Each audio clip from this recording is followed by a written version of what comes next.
Salam Rahayu, salam Sedulur. Selamat malam, jumpa lagi di channel kami _der.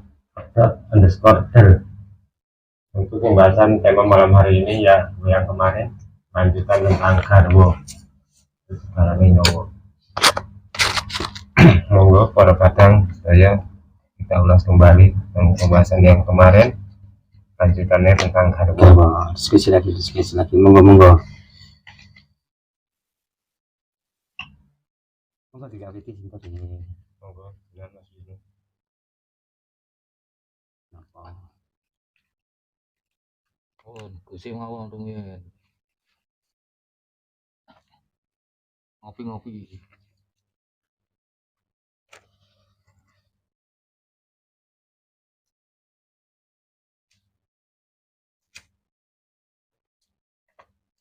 rumiyin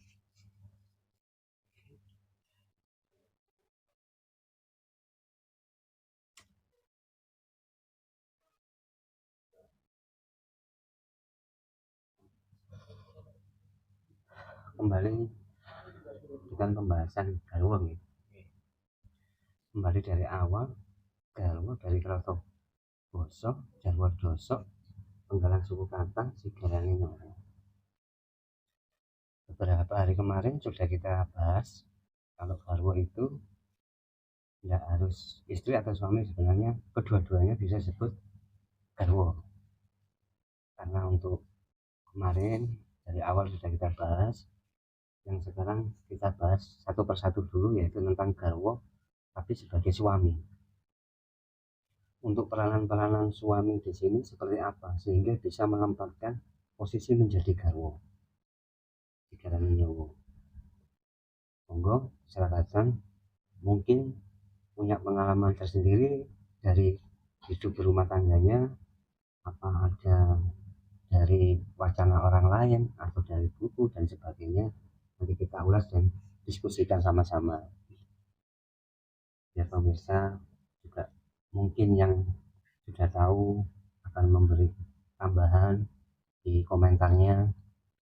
Kalau yang belum tahu pasti akan menyimak. Bisa juga untuk bertanya di kolom komentar. Ini Mungkin saya juga mau tanya soal garwo. Posisi saya kan sebagai suami. ya, pembahasannya yang suami ya.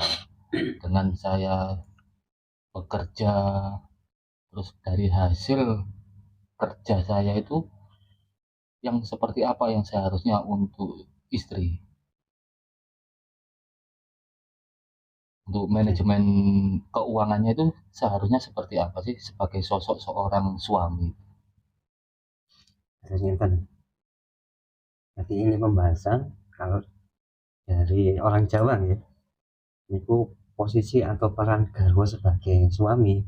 Satu, ini disebut istilahnya itu memberikan nafkah atau Jawanya itu ngopeni, maringi nafkah secara material.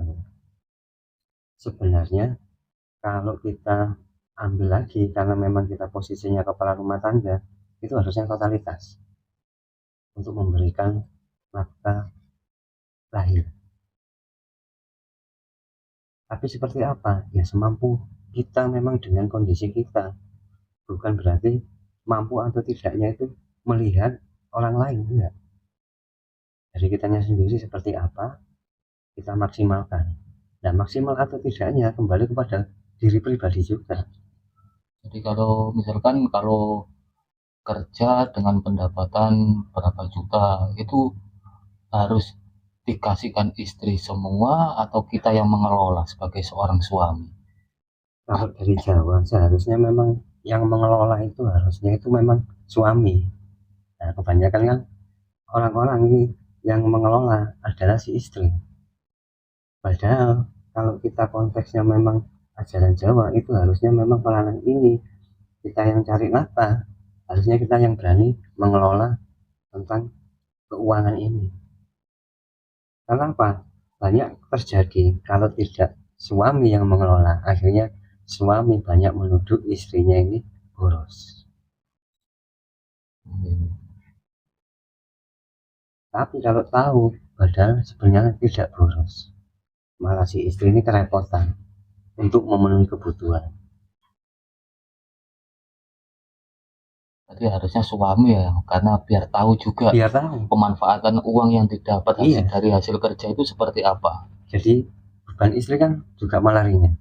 Sebenarnya kalau dari Jawa itu cuma macak, terus mana masak, Oh, gitu. Kan cuma peranan ini. Harusnya kalau untuk masalah cari uangnya, materinya, dan untuk mengaturnya, ini laki-laki biar tahu. Contoh kita ambil beberapa sampel mungkin dari kita sendiri, dari kalangan kita sendiri, seperti saat ini. Dulu kita menganggap bojoku tak kayak sak ini mesti kok kurang, bojoku tak kayak sak ini mesti kurang, padahal memang kurang. Kalau kita tahu, kita pegang peranan itu memang kurang. Tapi berarti hebatnya istri kita, ketika ada kekurangan itu kok bisa menutupi semua. Nah, berarti kan hebat. Supaya nanti kita bisa menjadi garwo untuk saling mengerti, saling menyayangi. Kembali kita harus megang peranan untuk masalah keuangan, menata ini. Biar tahu kebutuhan mulai detail A, B, C, D, E, F, G, itu tahu pengeluaran kalau di total seberapa, terus gaji kita seberapa. Diambil sampel 5 juta, 5 juta ternyata gaji kita 4 juta, kan minus 1 juta. Ketika dikasih padahal memang minus, si suami pasti tidak mau tahu karena tidak pernah pegang peranan seperti ini. Akhirnya menyalahkan si istri. Selalu disalahkan. Jadi kalau kita mau belajar lagi supaya kita bisa saling menghormati, bisa saling menyayangi, dengan memegang peranan juga mengatur keuangan, bukan hanya untuk mencari atau mendapatkan materinya aja langsung dikasihkan ke istri. Tapi coba kita yang mengatur seperti apa. Di situ nanti kita tahu bahwa istri kita benar-benar hebat.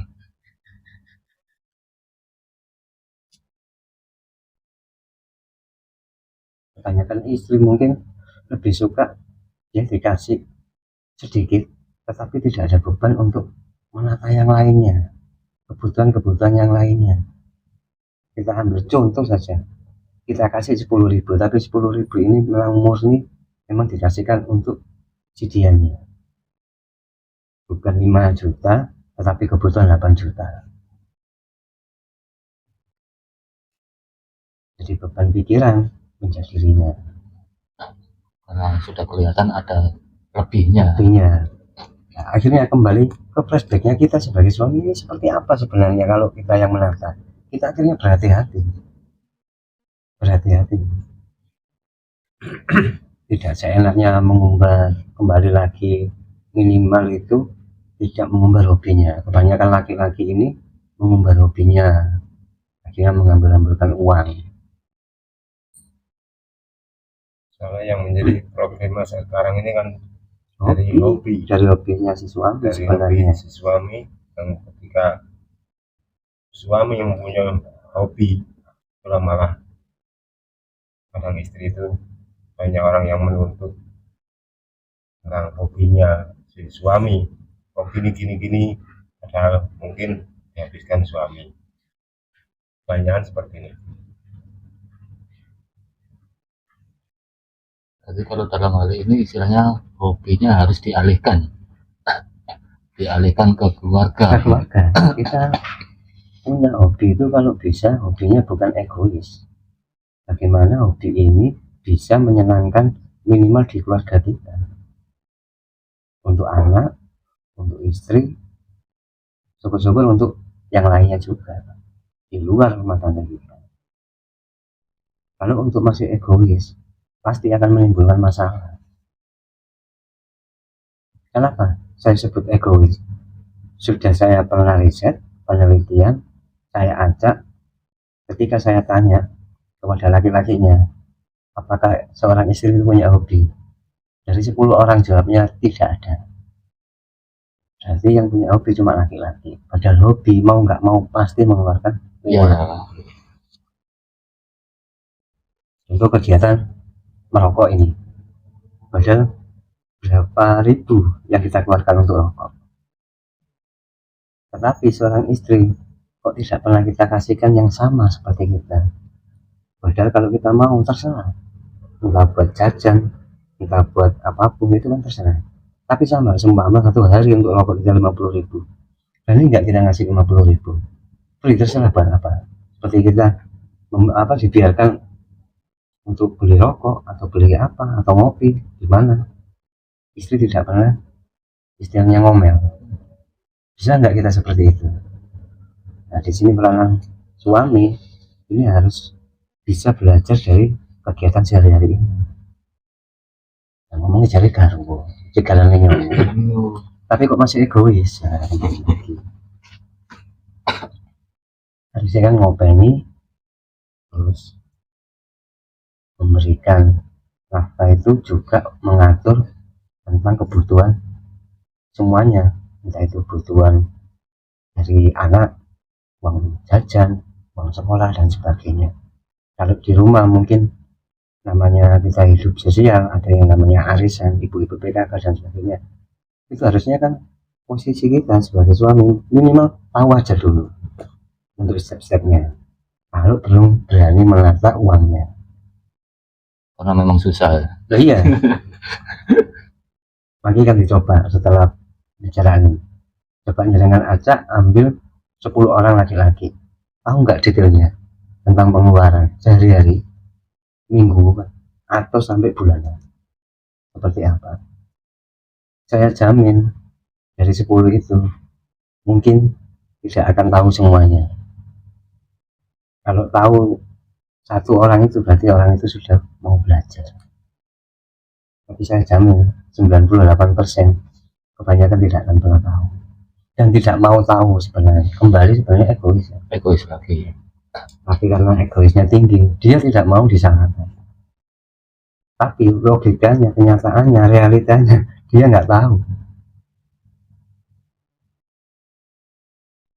Listrik, air, PDAM, orang sudah berapa, kebutuhan belanja sehari-hari berapa, uang tak terduga seperti mungkin namanya hidup sosial, ada orang sakit kita besuk, ada orang meninggal kita takziah dan sebagainya. Harusnya ini kan kalau istri dulu dipegangin, ini sangat berhati-hati. Bebannya malah berat. Kalau ini kita ambil, kan meringankan beban dia. Kalau sudah tahu, kalau sudah menyerah pun tidak masalah nantinya, diobrolkan lagi, dipasarkan seorang istri. Tapi setelah ada pengertian seperti ini, ganti lagi posisinya laki-laki harus ngerteni. Setelah ngopeni baru ngerteni. Nah, ngerteni dari mana? Soalnya dia pernah ngayai. Ngayai ini menjalankan. Aku pusing ternyata saya ulang tidak mampu. Nggak mampu. Nah, supaya nggak mudah menyalahkan istrinya itu, kok boros, kok nggak bisa menjadi pegaringan.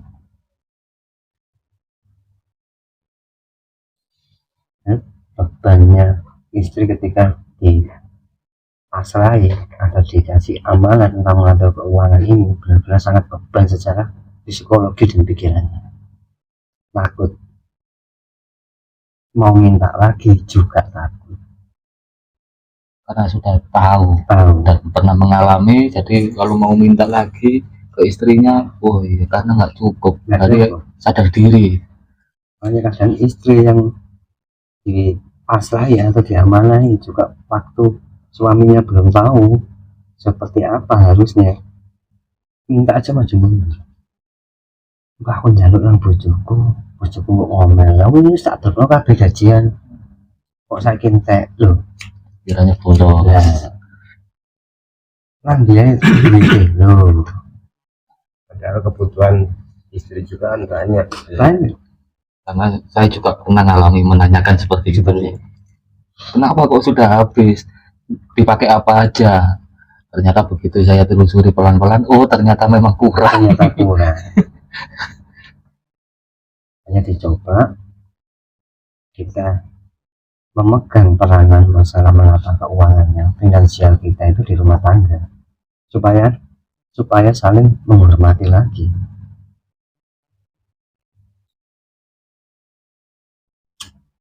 Ya semua pada tahu ya, antara suami antara istri tentang pendapatan sehari ini seperti apa, Seperti apa?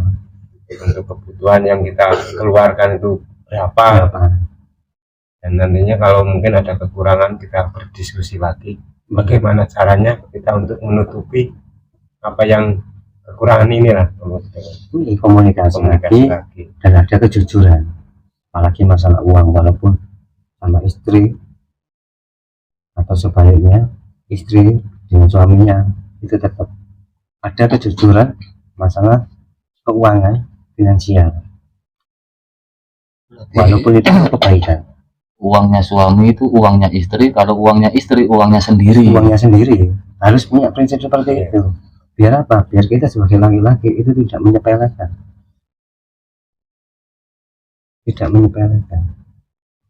Dan kebanyakan mindset orang laki-laki